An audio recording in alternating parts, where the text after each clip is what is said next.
পুলিশের ভূমিকা ঠিক আছে মায়া, পুলিশের ভূমিকা ঠিক আছে ওদিকে। দেখুন পুলিশ মানে সবাই নয়, কিন্তু নন্দীগ্রামে একাংশের পুলিশ, পূর্ব মেদিনীপুরে একাংশের পুলিশ যে নিরপেক্ষ ন্যায় বিচার করছে না, একটু আগে দেবাংশু যেটা বলেছে আমি সেটাকে সমর্থন করছি। কদিন আগে আমরা নন্দীগ্রাম থানায় এসেছিলাম, একই ধরনের ঘটনা, পরিষ্কার বলেছিলাম এটা হচ্ছে নাকি, আপনারা ন্যায় বিচার করুন।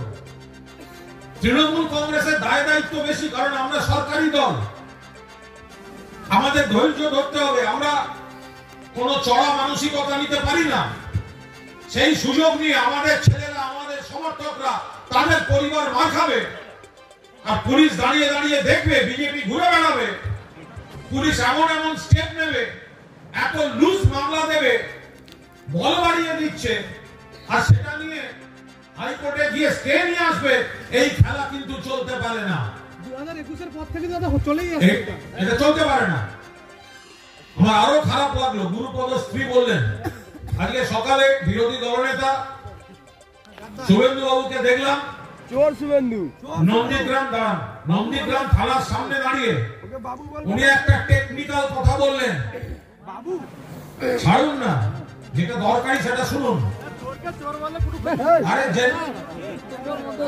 এই যে শুনুন, সারা বাংলায় শুভেন্দু অধিকারীকে গালাগালি এই কুণাল ঘোষের থেকে বেশি কেউ দেয়নি।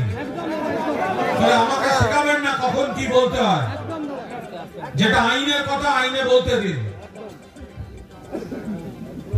গালাগালি দেব, বিশেষণ প্রয়োগ করব, আর নন্দীগ্রামে আপনারা এক হয়ে লড়বেন না, ভোটে জিতবে বিজেপি, সেটা হবে না। শুধু গালাগাল দিয়ে হারানো যাবে না।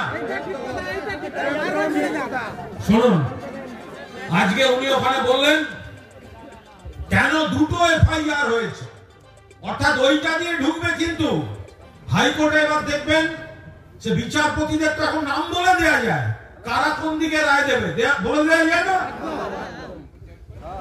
এখন বলছে কেন দুটো এফআইআর, এখানে দাঁড়িয়ে বোঝা যাচ্ছে দুটো এফআইআর কেন। যখন গুরুপদর হাতে কোপ, তাকে নিয়ে যাওয়া হয়েছে হাসপাতালে, বিষ্ণুপদর বুকে ছুরি, ছটফট করছে, এসএসকে নিয়ে যাওয়া হচ্ছে এখানকার হসপিটালে, দেখে এসএসকে গাড়িতে ছটফট করছে, তমলুক হাসপাতালে ঢোকানো হচ্ছে। এরা তো পরে এসে এফআইআর করবে, আগে তো মানুষগুলোর চিকিৎসা ব্যবস্থা করবে। যখন গুরুপদ স্ত্রী তার স্বামীর চিকিৎসার ওখানে ছিলেন, তাকে পুলিশ তুলে নিয়ে গিয়ে নিজেদের মতো করে একটা বয়ান লিখে তাকে সই করে দিতে বলেছে। উনি কি বুঝবেন কি লেখা আছে ওখানে? অর্ধেক লোকের নাম বাদ দিয়ে, মাত্র 4 জনের নাম দিয়ে একটা অভিযোগে সই করিয়েছে এই পুলিশ। এক মিনিট, এরপরে যখন বিষ্ণুপদ মারা গেল, তখন তার এফআইআর করা হয়েছে। এবার তারা বলছে কেন দুটো এফআইআর আইনে হয় না, ইত্যাদি ইত্যাদি।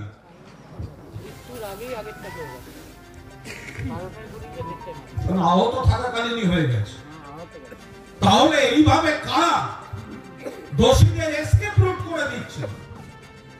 আমার শুনে লজ্জায় মাথা হেঁট হয়ে গেল। গুরুপদ স্ত্রী এখন আমায় বললেন, উনি যখন থানায় বয়ান দিচ্ছেন, যিনি বয়ান লিখছেন তিনি লেখার জন্য টাকা চেয়েছেন। আমি পুলিশ কর্মীদের বলছি, থানায় খবর দিন, বলুন কুণাল ঘোষ, দোলা সেন, দেবাংশু থানায় আসছে দেখা করতে। যে ব্যক্তি ওই গভর্নমেন্টের কাছে বিপদের সময় টাকা চেয়েছেন, 24 ঘন্টার মধ্যে ঘাড় ধাক্কা দিয়ে থানা থেকে বার করতে হবে। 24 ঘন্টার মধ্যে ঘাড় ধাক্কা দিয়ে থানা থেকে বার করতে হবে। আমরা মাননীয় মুখ্যমন্ত্রীকে জানাবো, এই ধরনের কিছু পুলিশের জন্য রাজ্য সরকারের বদনাম হচ্ছে, এগুলো সিপিএম এর দালাল, বিজেপির দালাল। আপনারা কিন্তু কোনোভাবে কোনো আইন হাতে নেবেন না, পুলিশের বিরুদ্ধে কোনো বিক্ষোভ আপনারা দেখাবেন না। যদি কোনো বিজেপির হামলাকারীকে দেখতে পান, ধরুন, বেঁধে রাখুন, কিন্তু তাকে আহত পর্যন্ত করবেন না, কোনোভাবে হাতে আইনটা তুলে নেবেন না। এই লড়াই আমরা লড়বো। লড়াইটা করার জন্যই মুখ্যমন্ত্রী পাঠিয়েছেন।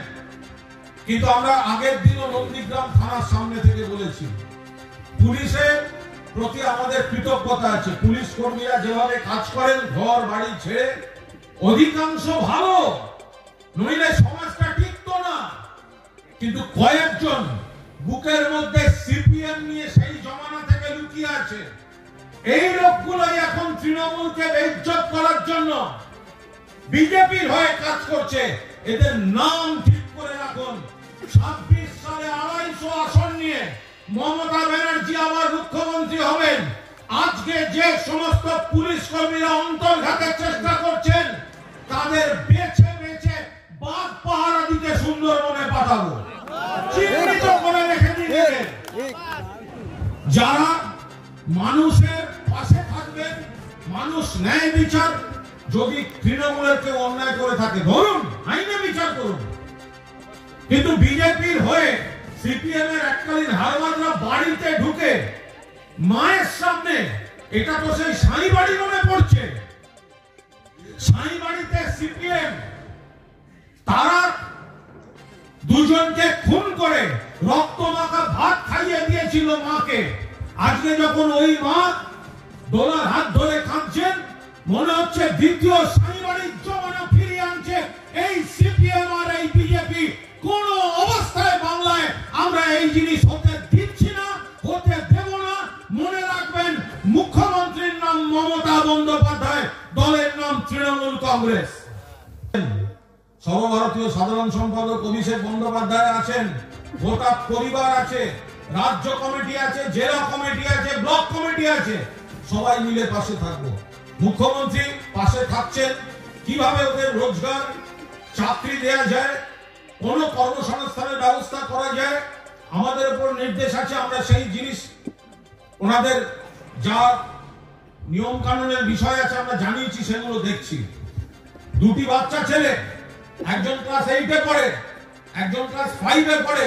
আমরা কথা দিচ্ছি, তৃণমূল কংগ্রেস পাশে আছে।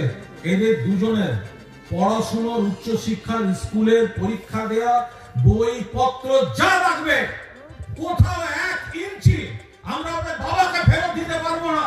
কিন্তু বাবা যে দায়িত্বগুলো পালন করতেন, গোটা দল, গোটা সরকার সেই দায়িত্ব পালন করবে, সেখান থেকে পিছিয়ে যাবে না।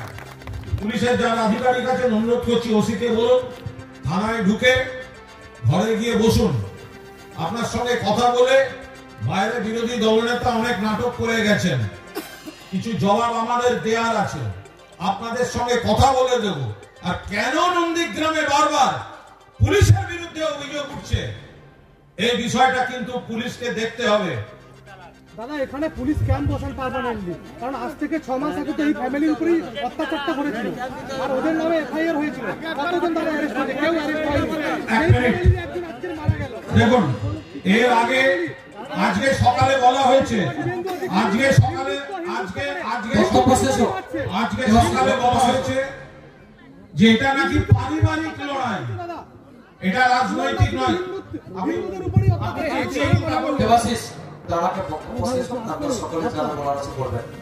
আপনি যেটা বলছেন, আপনার আবেদন আমি বুঝতে পারছি, ঠিক বলছেন।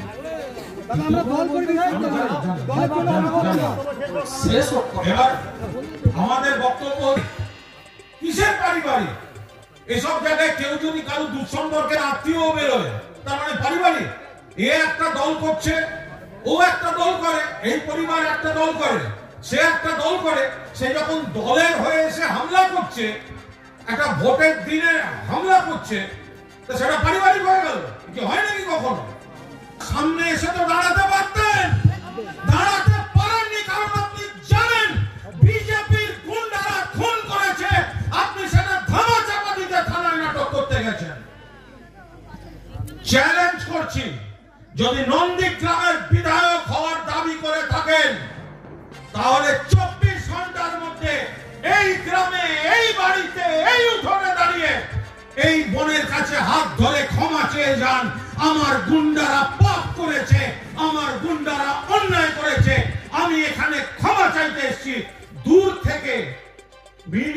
রেখে থানার সামনে গিয়ে নাটক করে চলে যাবেন না। ঘটনাস্থল এই কুড়ে ঘর টাটালির বাড়িটা, ঘটনাস্থলের চরিত্রগুলো এইখানে। আমি দূর থেকে তার মাকে দেখতে পাচ্ছি। এটা আপনারা খুন না করে থাকেন, আপনার বিধানসভা এলাকা একজনকে খুন করা হয়েছে, আপনি কেন আমাদের আসতে হলো? আপনার যদি স্বচ্ছ দৃষ্টিভঙ্গি থাকতো এবং অপরাধ বোধ না থাকতো, আপনি নিশ্চিত এখানে আসতেন। আপনি আসতে পারেন না। আর থানায় আপনি কি বলে এসছেন সেটা আমরা একটু বাদে বুঝবো। আপনাদের কাছে অনুরোধ রইল, আমরা একটু থানায় যাব। আমি এখান থেকে যা যা আমরা গত পরশু থেকে বিস্তারিত রিপোর্ট আমরা নিয়েছি। দেবাশিস বোধহয় আমার নাম, হয়নি তো? অনুরোধ আপনাদের কাছে, ধরুন অ্যারেস্ট হয়নি, কোন আততায়ী সেদিনকে হামলার সঙ্গে ছিল। আমি কিছু কিছু ভিডিও দেখেছি, দল মিলে ঢুকছে, উস্কানি দিয়েছে ওদের নেতারা। যদি দেখেন কেউ এখানে ঘুরছে, দেখতে পেয়ে গেলেন, এমন কিছু করবেন না, আইন হাতে তুলে নেবেন না, যাতে সেটা নিয়ে আবার তৃণমূলের বিরুদ্ধে কেউ প্রচার করতে পারে। ধরে রাখুন, বেঁধে রাখুন, নেতৃত্বকে খবর দিন, পুলিশে খবর দিন, সর্বোচ্চ মহল থেকে ব্যবস্থা হবে। কিন্তু কোন অভিযুক্তকে যদি দেখেন গ্রামে ঘুরছে আসছে, রাগের বসে এমন কিছু করে বসবেন না যাতে আবার একটা উল্টো কেসের জন্ম দেয়। সেটা করবেন না, ভুল হবে। আপনিও একটা কেসে জড়াবেন, আবার আপনাদের ডিফেন্ড করতে আমাদের নামতে হবে। আমাদের বিষ্ণুপদ মণ্ডল তাকে কুৎসিত ভাবে হামলা করে কুপিয়ে খুন করে দিয়ে গেছে বিজেপির গুন্ডা। যে ব্যক্তি সাথে বিজেপির সেই গুন্ডা বাহিনী যখন আপত্তিকর কাজ করছিল, গুরুপদকেও কোপ মেরেছে, হাত রক্তাক্ত,